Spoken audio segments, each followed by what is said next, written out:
Greetings and welcome to the latest episode of Legal Bites, the official podcast of Cummings and Cummings Law, where our primary focus, at least right now, is on assisting businesses and their stakeholders redomesticate out of volatile legal environments to predictable pro entrepreneurship, pro growth jurisdictions. Today, I am reviewing a recent report by Jared Walczak for the Tax Foundation entitled The State Income Tax Divergence. But before we get into the substance, a brief introduction. My name is Chad Cummings, and I am an attorney and certified public accountant serving clients in matters of business, tax, and commercial law throughout the states of Florida and Texas. I am Chief Executive Officer of the multi-state, multi-attorney law firm Cummings and Cummings Law. And in addition to my day job, I also teach business and tax law at the university level. I hold 4 degrees, including 2 law degrees, together with a bachelor's degree in accounting and a master's degree in taxation, in addition to 11 professional licenses and certifications spanning accounting, tax, audit, and of course, the law. My firm website is www.cummings.law. Now let's get into it. 20 years ago, there was such a thing as a typical state income tax. And about 20 years ago, the top rate was in the range of 6%, 6 to 7% or so. Most states cluster between 5 and 7%, but that world no longer exists. According to the Tax Foundation report in 2006, that's 20 years ago for those of you keeping count, 21 states had top rates between that 5 and 7% range. Today, that number has fallen to 12. In 2006, 15 states had rates below 5%, including those with no income tax on wages. Today, that number is 26. And in 2006, only one state, I should emphasize, had a double-digit top rate. Today, 6 states have crossed that double-digit threshold, and that number will likely increase under legislation pending right now in several states. What is happening has been termed a divergence. The states are splitting into 2 camps. In camp number 1, we have 23 states who have reduced their top marginal income tax rates since 2021. In camp number 2, 6 states plus the District of Columbia have raised them. The average and median top rate on wage income across all states is now 5%, and it is falling slightly on average. But the states that are raising them are not raising them by small amounts. They are raising them by large amounts, in some cases, in order of magnitude. Michigan, for example, is considering an escalation from 4.25% to 9.25%. Rhode Island is considering a jump from 5.99 to 8.99%. Virginia is considering a jump from 5.75% to 10%. Washington State, which currently has less than a 1% wage tax, is considering a 9.9% tax on high earners on top of the existing levy. These are not incremental adjustments or rounding errors. Rather, these are structural changes that will cost business owners tens or hundreds of thousands of dollars per year if they become law, and many of them are poised to do so. And here's the part that the Tax Foundation data makes clear, but that most business owners have not yet internalized. This divergence increases the risk for high tax states. Their rates are far higher than the norm for recent decades, and those high rates are set against a backdrop of declining rates, or what I would term rate relief, in competing jurisdictions. Individuals and businesses are more mobile than ever thanks to the process of redomestication, which I will describe in a few minutes.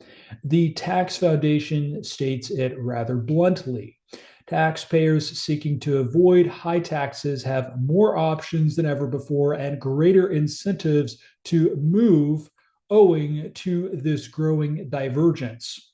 Now, Florida and Texas sit at 0%, no personal income tax, no traditional corporate income tax in many cases, very strong asset protection statutes, regulatory environments that favor business formation and operation over regulation. That is not a political opinion. That's not a team red or team blue thing. That is just a structural fact reflected in the data. The Tax Foundation notes that Florida and Texas both continue to attract new residents, and that the growing number of states with competitive income tax rates provides additional options that could accelerate out migration from high tax states. And I can tell you with total certainty that is the trend I have seen in my own practice of law, where we have helped countless folks redomesticate from places like Illinois, like New York, like Jersey, like California, like Maryland, to Florida and Texas. The legal mechanism for moving your business is called redomestication. It is the process of transferring the home state, so to speak, of an existing company, which may be an LLC or corporation, from one state to another. You keep your federal employer identification number, you keep your contracts, you keep your bank accounts, you keep your credit history, and in almost every case, you keep your business name. The company that exists after the redomestication is the same legal entity that existed prior. Nothing changes except the state where the company is legally domiciled. And it is a non taxable reorganization under the Federal Internal Revenue Code when performed by a competent attorney. Redomestication, when coupled with a change of personal residency and a reduction or cessation of business activity in your prior state, can be an effective way to reduce or even eliminate tax nexus in your former jurisdiction. For owners of pass-through entities like limited liability companies and subchapter S entities, as well as most partnerships, where business income flows through to your personal tax return, the state level savings can be quite substantial. If you are a single member LLC owner earning $300,000 in a state with a 10% top rate, you are paying $30,000 per year in state income tax for the privilege of living there that you would not owe if your company and your residents were in Florida or Texas. Over 5 years, to do the math for you, that is $150,000. Over 10 years, that's a full $300,000. That is not a rounding error. That is a house. Now, let me address the three prominent alternatives you will often hear from other professionals and why all three are usually inferior to the process of redomestication. First, foreign entity registration, sometimes referred to as foreign qualification, keeps your company domiciled in your current state. You register in the new state, but you remain subject to taxes, filings, and annual reports in the old state. Now you manage two compliance tracks instead of one. You save nothing, you gain nothing, you just double the paperwork while remaining fully exposed to the tax rate that drove you to consider moving in the first place. Option number two, merger. Now, merger sometimes still makes sense in certain cases, but it's not usually the preferred route, and we usually don't need to perform a full-blown merger to accomplish a redomestication, but I will cover it here in the interest of completeness. Traditional merger requires forming a new company in the destination state and merging the old company into it, whereby the old company, so to speak, ceases to exist. The surviving entity may need a new federal employer identification number, and you may trigger a taxable event in some cases. You will need to retitle assets, novate contracts, renegotiate contracts in some cases, actually most cases, and open new bank accounts. Legal figures can reach $10,000 to $20,000 or more for a simple merger. Complex mergers can reach 6 or 7 figures. And if a single consent is missed or an assignment clause breaks, you have converted what should have been a simple administrative exercise into a business and financial disruption that can take years to resolve. That is not hyperbole. Now, option number three, and I hesitate to mention it because it's not really even an option, but we need to address it anyway. Dissolution, sometimes referred to as termination, although those are two slightly different things. Dissolution kills the company. It is the death penalty for your company. There's nothing to move. You lose your liability protection. You lose your credit history. It is often a taxable event. If claims surface after dissolution, and they often do, those claims land on you because the corporate veil no longer exists to protect you. Unless you are truly going out of business and shutting your doors, dissolution should not enter the conversation. And if a professional recommends it as a relocation strategy, find a different professional. The most important document in a properly executed redomestication, as distinguished from those three alternatives, is the plan of conversion. You can think of it like the Constitution. It is the foundational legal instrument that authorizes the change in domicile, and this is the important part, preserves the legal, financial, operational, and tax continuity of that business entity.